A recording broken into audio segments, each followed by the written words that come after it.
Movie की शुरुआत होती है करोड़ों साल पहले की दुनिया से, जब धरती पर हर तरह के जानवर रहते थे, लेकिन उनमें सबसे खतरनाक थे डायनासोर। तभी एक डरावना शिकारी डायनासोर बाकी जानवरों का शिकार करने आता है, जिसे देखकर सब जानवर जान बचाकर समुद्र की ओर भागने लगते हैं। डायनासोर उनका पीछा करते हुए जैसे ही पानी में उतरता है, तभी समुद्र की गहराई से एक विशालकाय शार्क निकलती है, मेगालोडॉन, और डायनासोर को जिंदा निगल जाती है।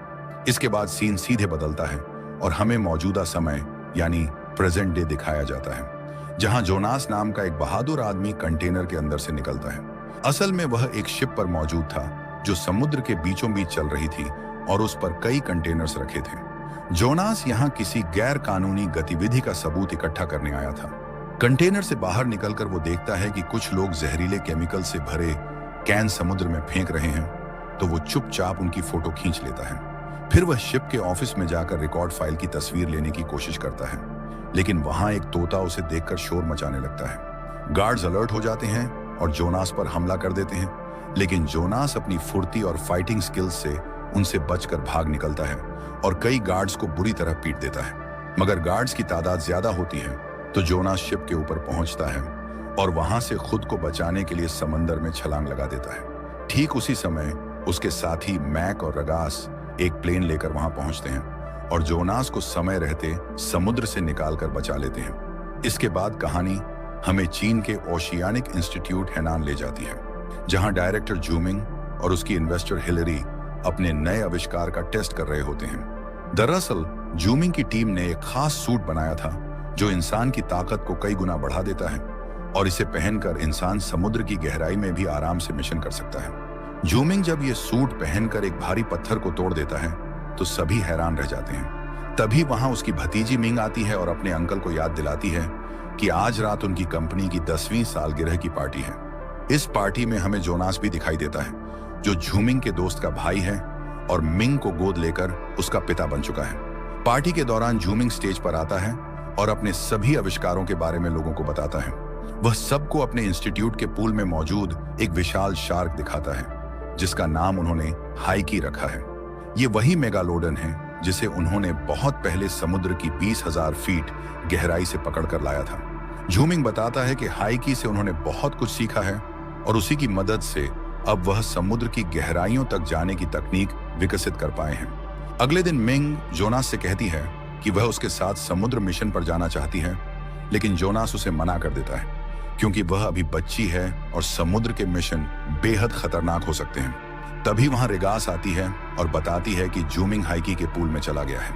यह सुनते ही जोनास दौड़कर जूमिंग को देखने चला जाता है और उसे चेतावनी देता है कि इतनी बड़ी शार्क से खतरा हो सकता है, लेकिन जूमिंग को पूरा भरोसा होता है कि सब कुछ उसकी पकड़ में है। जूमिंग हाइकी का ध्यान अपनी तरफ खींचता है और शार्क धीरे धीरे उसके चारों ओर तैरने लगती है, लेकिन अचानक ही वह उस पर हमला कर देती है।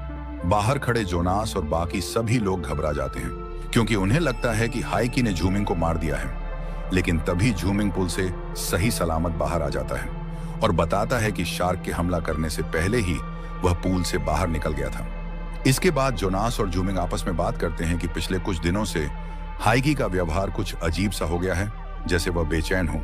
कुछ समय बाद जूमिंग और उसकी टीम मानावन नाम के मरीन रिसर्च सेंटर में जाते हैं, जिसे वो लोग अपने अंडर वाटर बेस की तरह इस्तेमाल करते हैं। उसी रात एक चौंकाने वाली घटना होती है। हाइकी पूल की दीवार तोड़ देती है और वहां से भाग जाती है। अगली सुबह जूमिंग और उसकी टीम 2 सबमरीन लेकर समुद्र के मिशन पर निकलती है। पहली सबमरीन में जोनास, रेगास और सैल होते हैं, जबकि दूसरी सबमरीन में जूमिंग, लांस और कर्टिस मौजूद थे। वहीं मैक, जस और डीजे रडार पर नजर रखने के लिए बेस में ही रहते हैं। जब सबमरीनें समुद्र की गहराइयों में पहुंचती हैं, तब उन्हें सीसीटीवी स्क्रीन पर हलचल नजर आती है और पता चलता है कि मेंग भी चोरी छिपे सबमरीन में घुस आई है। जोनास उसे देखकर मिशन रोकने की बात करता है, लेकिन तभी रडार पर एक मेगालोडन शार्क उनकी तरफ आते हुए दिखाई देती है। सब घबरा जाते हैं, लेकिन तभी कंप्यूटर हाइकी के ट्रैकर से कनेक्ट हो जाते हैं और उन्हें समझ आता है कि जो शार्क उनकी ओर बढ़ रही है वह और कोई नहीं बल्कि हाइकी ही है।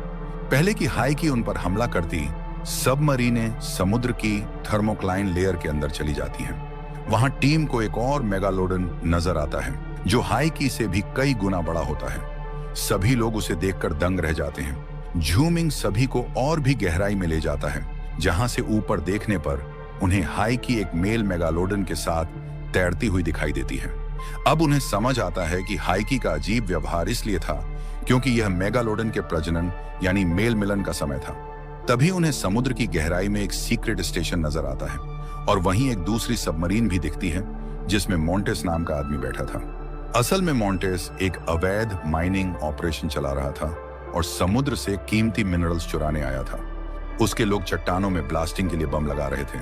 जब मोंटेस को पता चलता है कि झूमिंग की सबमरीन वहां है, तो वह सबूत मिटाने के लिए बम ब्लास्ट कर देता है, जिससे उसके कई लोग मारे जाते हैं, लेकिन वह खुद किसी तरह वहां से भाग निकलता है। उधर समुद्र के नीचे मोंटेस के ब्लास्ट की वजह से झूमिंग की दोनों सबमरीनों के ऊपर एक भारी चट्टान गिर जाती है, जिससे उनका बेस से सारा संपर्क टूट जाता है। दूसरी तरफ बेस पर मौजूद मैक जस से कहता है कि हमें अपनी सबमरीन लेकर टीम को बचाने जाना होगा, लेकिन जब जस सबमरीन को चेक करने जाती है तो उसे पता चलता है कि किसी ने जानबूझकर उसमें खराबी कर दी है।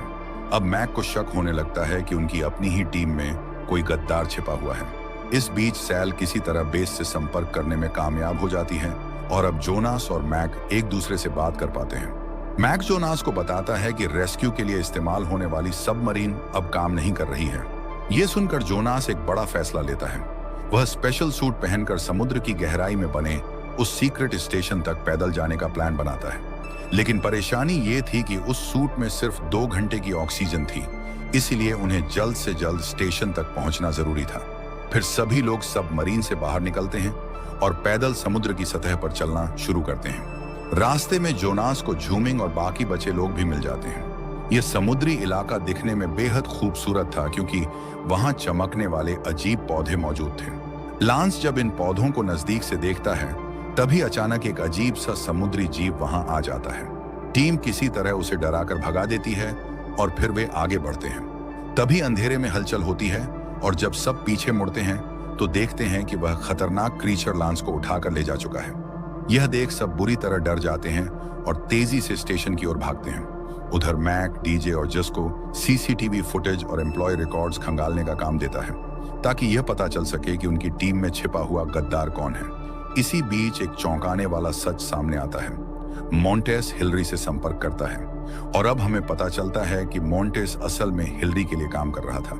हिलरी मोंटेस को आदेश देती है कि वह झूमिंग और उसकी पूरी टीम को खत्म कर दे, क्योंकि अब इन लोगों को उसकी सच्चाई का पता चल चुका है। दूसरी तरफ सीन सैल पर शिफ्ट होता है, जो बहुत घबराई हुई थी। उसकी घबराहट की वजह से उसके सूट की ऑक्सीजन तेजी से खत्म होने लगती है। तभी अचानक मगरमच्छ जैसे दिखने वाले अजीब जीवों का एक झुंड उन पर हमला कर देता है। सभी लोग उन खतरनाक क्रीचर्स से बचने की कोशिश करते हैं, लेकिन इस झड़प में कर्टिस का हेलमेट टूट जाता है।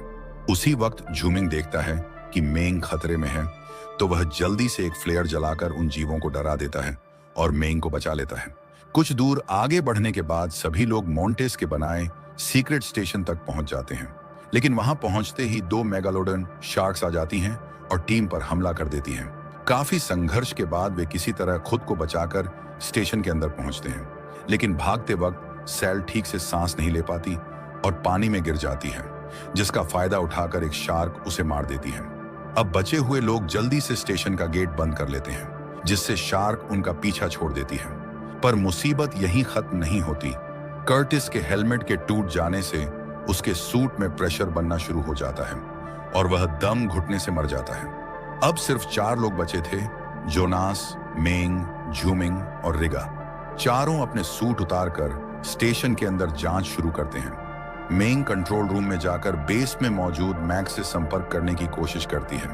तभी स्टेशन में रखे बॉक्सेस में मोंटेस द्वारा चुराए गए महंगे मिनरल्स मिलते हैं। झूमिंग बताता है कि इन मिनरल्स का इस्तेमाल एरोस्पेस यानी स्पेस टेक्नोलॉजी में होता है और इनकी कीमत बहुत ज्यादा है। इसी बीच मेंग आखिरकार जैस से संपर्क कर पाती है। जैस उन्हें बताती है कि इस स्टेशन के दूसरे कोने पर 2 इमरजेंसी पॉड्स हैं, जिनसे वे लोग समुद्र के ऊपर तक जा सकते हैं। इसके बाद सभी लोग उन पॉड्स की ओर बढ़ते हैं। वहां पहुंचकर झूमिंग देखता है कि कुछ लोग उसी के बनाए स्पेशल सूट का इस्तेमाल कर रहे थे। ये देखकर वह समझ जाता है कि इन सब के पीछे किसी अपने ही टीम मेंबर का हाथ है। जैसे ही चारों पॉड्स तक पहुंचते हैं, अचानक स्टेशन का गेट अपने आप बंद हो जाता है और वहां लगी स्क्रीन ऑन हो जाती है। स्क्रीन पर जैस नजर आती है जो कहती है कि यह पूरा स्टेशन अब उसके कंट्रोल में है। यह सुनकर सबके होश उड़ जाते हैं, क्योंकि अब यह साफ हो चुका था कि जैस ही असली गद्दार थी जिसने अपनी ही टीम से धोखा किया था। जैस एक इमरजेंसी पॉड को रिलीज कर देती है, जिससे उनके पास अब सिर्फ एक ही पॉड बचता है। फिर जैस रीगा से कहती है कि अगर तुम्हें अपनी टीम की जान बचानी है तो तुम्हें जोन्स को मारना होगा। यह सुनकर जोन्स अपनी टीम की जान बचाने के लिए खुद की कुर्बानी देने को तैयार हो जाता है, लेकिन रीगा ऐसा नहीं कर पाती और जोन्स को मारने से इनकार कर देती है। इस पर गुस्से में आकर जैस दूसरा पॉड भी रिलीज कर देती है, जिससे सभी की जान खतरे में पड़ जाती है। तभी स्क्रीन पर हिलरी नजर आती है। वह बड़े घमंड से बताती है कि उसने जूमिंग के रिसोर्सेज का इस्तेमाल करके कई गैर कानूनी काम किए हैं और इससे उसने खूब पैसा कमाया है। साथ ही वो कहती है कि वो आगे भी ऐसे ही काम करती रहेगी। यह सुनकर जूमिंग को गुस्सा आ जाता है और वो स्क्रीन तोड़ देता है। अब हिलरी जैस को आदेश देती है कि वह स्टेशन में मौजूद सभी लोगों को मार डाले। जैस एक कमरे की हैच खोल देती है, जिससे समुद्र का पानी तेजी से अंदर आने लगता है। अब चारों के पास एक ही रास्ता बचता है, स्टेशन के गेट को खोलकर वहां से निकलना। लेकिन गेट को खोलने के लिए स्टेशन का कंट्रोल अपने हाथ में लेना जरूरी था, इसीलिए जोनस रिस्क लेकर एयरलॉक से होते हुए समुद्र में चला जाता है और वहां जाकर स्टेशन के कम्युनिकेशन लिंक को हैक करके जैस का पूरा कंट्रोल खत्म कर देता है। लेकिन गहरे पानी और दबाव के कारण जोनस बेहोश हो जाता है। जब उसकी आंख खुलती है तो उसे पता चलता है कि उसे मोंटेस ने बचा लिया है। असल में मोंटेस जोनस से बदला लेना चाहता था, क्योंकि कई साल पहले जोनस ने उसे एक केस में जेल भेजा था। अब मौका पाकर मोंटेस खुद जोन्स को मारना चाहता है। उधर दूसरी तरफ जोन्स की टीम धीरे धीरे पानी में डूब रही थी। तभी मोंटेस और जोन्स के बीच एक जबरदस्त फाइट शुरू हो जाती है।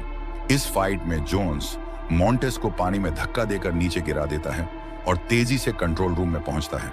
लेकिन मोंटेस फिर से वहां आ जाता है और एक बार फिर दोनों के बीच टक्कर होती है। आखिरकार जोन्स एक फावड़े से मोंटेस पर हमला करता है और उसे बेहोश कर देता है। इसके बाद वह दौड़कर रूम का गेट खोलता है और अपने साथियों की जान बचा लेता है। अब सभी लोग मिलकर मोंटेस की सबमरीन में बैठकर वहां से भागने की कोशिश करते हैं, लेकिन तभी एक और खतरा सामने आ जाता है। Megalodon sharks. वे तेजी से उनकी सबमरीन की ओर बढ़ रही थी। इस स्थिति को देखकर जूमिंग तुरंत एक आइडिया लगाता है। वह स्टेशन की सारी लाइट्स ऑन कर देता है ताकि शार्क्स का ध्यान भटक जाए। उसका प्लान काम कर जाता है और शार्क्स सबमरीन को छोड़कर स्टेशन की ओर मुड़ जाती है। अब टीम तेजी से समुद्र से बाहर निकलने लगती है। रास्ते में वे देखते हैं कि पहले हुए ब्लास्ट की वजह से थर्मोक्लाइन लेयर में एक बड़ा छेद बन चुका है। इसी छेद से अब समुद्र के कई खतरनाक जीव ऊपर की ओर आ रहे थे, लेकिन खतरा यहीं खत्म नहीं होता। तभी मोंटेस एक बार फिर लौट आता है, इस बार स्पेशल सूट पहनकर समुद्र की सतह तक पहुंच जाता है। दूसरी ओर मैक और डीजे को सीसीटीवी फुटेज से आखिरकार पता चल ही जाता है कि जैस ने उन्हें धोखा दिया है। इसी बीच हिलरी के आदमी माना वन रिसर्च बेस पर आ पहुंचते हैं। उनका मकसद साफ है, मैक और डीजे को मारना, लेकिन दोनों समझदारी से काम लेते हैं और उनके चंगुल से बचते हुए समुद्र में कूद जाते हैं। फिर वह रिसर्च बेस के नीचे वाले हिस्से से वापस अंदर आ जाते हैं, पर हिलरी के आदमी वहां भी पहुंच जाते हैं और दोनों को पकड़ लेते हैं। उधर समय रहते जूमिंग और जोन्स वहां पहुंच जाते हैं और दोनों साथियों को बचा लेते हैं। अब एक और बड़ा ट्विस्ट सामने आता है। मोंटेस भी उस बेस पर पहुंच चुका होता है। वहां वह जैस से मिलता है और उसे किस करता है, जिससे साफ हो जाता है कि दोनों कपल हैं। तभी इन दोनों की नजर समुद्र की ओर जाती है, जहां से 3 मेगालोडन शार्क थर्मोक्लाइन लेयर को पार करते हुए ऊपर आ चुकी थी। जैस ये देखकर घबरा जाती है और तुरंत हिलरी को इस बारे में बताती है। हिलरी बड़े कॉन्फिडेंस से कहती है कि इस कंट्रोल रूम की मजबूत कांच को कोई भी शार्क नहीं तोड़ सकती। लेकिन जैसे ही वो ये कहती है, एक विशाल शार्क तेज रफ्तार में आकर उस कांच को तोड़ देती है और जैस को वहीं खा जाती है। ये देखकर मोंटेस डर के मारे तुरंत कंट्रोल रूम से भाग खड़ा होता है। दूसरी तरफ जोनस और उसकी टीम एक बोट लेकर वहां से भागने लगते हैं, लेकिन हिलरी के आदमी दूसरी बोट से उनका पीछा करना शुरू कर देते हैं। जैसे ही वे लोग जोन्स की टीम पर गोली चलाने वाले होते हैं, तभी एक शार्क अचानक उभरती है और उन सभी को खा जाती है। इसके बाद जोन्स अपनी बोट में मौजूद सामानों से एक स्पेशल बम वाला हार्पून तैयार करता है। अब टीम फन आइलैंड की ओर बढ़ती है। ये एक टूरिस्ट आइलैंड था जहां उस समय काफी लोग घूमने और मस्ती करने आए हुए थे। कुछ लोग एक बोट में पार्टी कर रहे होते हैं, तभी उनकी बोट हिलने लगती है और वे सारे लोग पानी में गिर जाते हैं। इससे पहले कि वे कुछ समझ पाते, थर्मोक्लाइन से आया एक विशाल ऑक्टोपस उन पर हमला कर देता है और उन्हें खाने लगता है। उधर हिलरी और मॉन्टेस हेलीकॉप्टर से आइलैंड पर पहुंचते हैं। जैसे ही वे जंगल की ओर बढ़ते हैं, मगरमच्छ जैसे दिखने वाले खतरनाक क्रीचर्स उन पर हमला कर देते हैं। डर के मारे हिलरी हेलीकॉप्टर की ओर भागती है और मॉन्टेस को भी बुलाने लगती है, लेकिन तभी एक क्रीचर उसकी आवाज सुन लेता है और आकर हिलरी को पकड़कर जंगल में ले जाता है। इधर जोनस और उसके साथी आइलैंड पर मौजूद लोगों को आगाह करते हैं कि यहाँ मेगालोडन शार्क्स का हमला होने वाला है। ये सुनते ही वहां भगदड़ मच जाती है। लोग चीखते हुए इधर उधर भागने लगते हैं। तभी समुद्र से शार्क्स निकल कर आ जाती हैं और लोगों को खाना शुरू कर देती हैं। जोनस मेंग को छुपने को कहता है और अपने साथियों के साथ मिलकर हार्पून ढूंढने निकल जाता है ताकि वे शार्क्स का सामना कर सकें।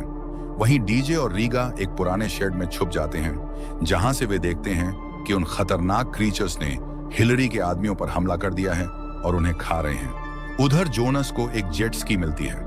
वह तुरंत उस पर सवार होकर अपने साथ हार्पून लेकर समुद्र की ओर बढ़ जाता है ताकि इन खतरनाक शार्क्स का खात्मा कर सके।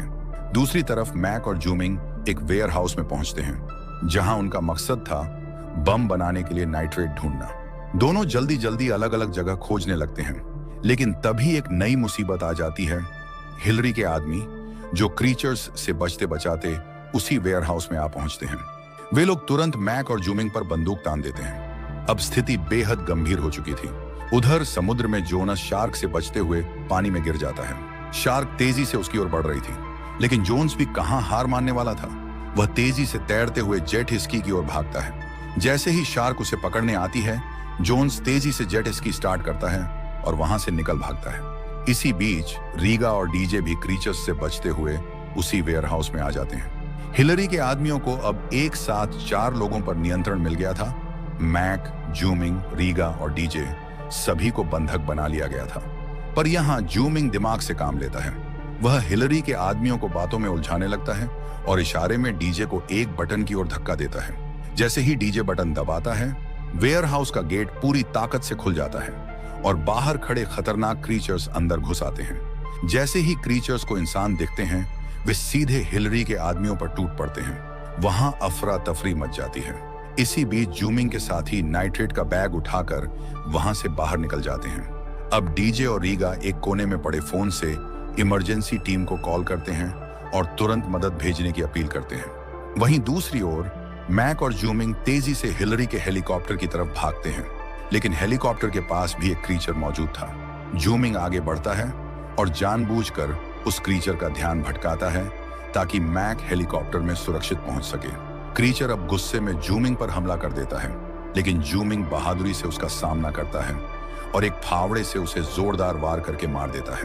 अब वह हेलीकॉप्टर के फ्यूल पाइप को उठाता है और उसे हेलीकॉप्टर में जोड़ता है ताकि उड़ान भरी जा सके। जैसे ही मैक हेलीकॉप्टर उड़ाना शुरू करता है, जूमिंग अभी तक फ्यूल पाइप निकाल नहीं पाया था। वह पाइप निकालने की कोशिश करता है, लेकिन अचानक उसका पैर फिसल जाता है और वह नीचे गिर जाता है। नीचे जमीन पर कई खतरनाक क्रीचर्स उसकी तरफ दौड़ते हुए आ रहे थे। तभी मैक एक स्मार्ट कदम उठाता है। वह हेलीकॉप्टर को थोड़ा झुकाकर फ्यूल टैंक की ओर फायर करता है। गोली लगते ही फ्यूल टैंक में धमाकेदार आग लग जाती है। विस्फोट की तेज लपटों से क्रीचर्स पीछे हट जाते हैं। जूमिंग जैसे तैसे वहां से भागता है और हेलीकॉप्टर में कूदकर मैक के साथ सुरक्षित निकल जाता है। दूसरी ओर जोनस का सामना एक खतरनाक शार्क से होता है, लेकिन हार्पून से शार्क को नुकसान नहीं पहुंचता। जब वह दूसरी शार्क पर हमला करता है तो वह शार्क मर जाती है।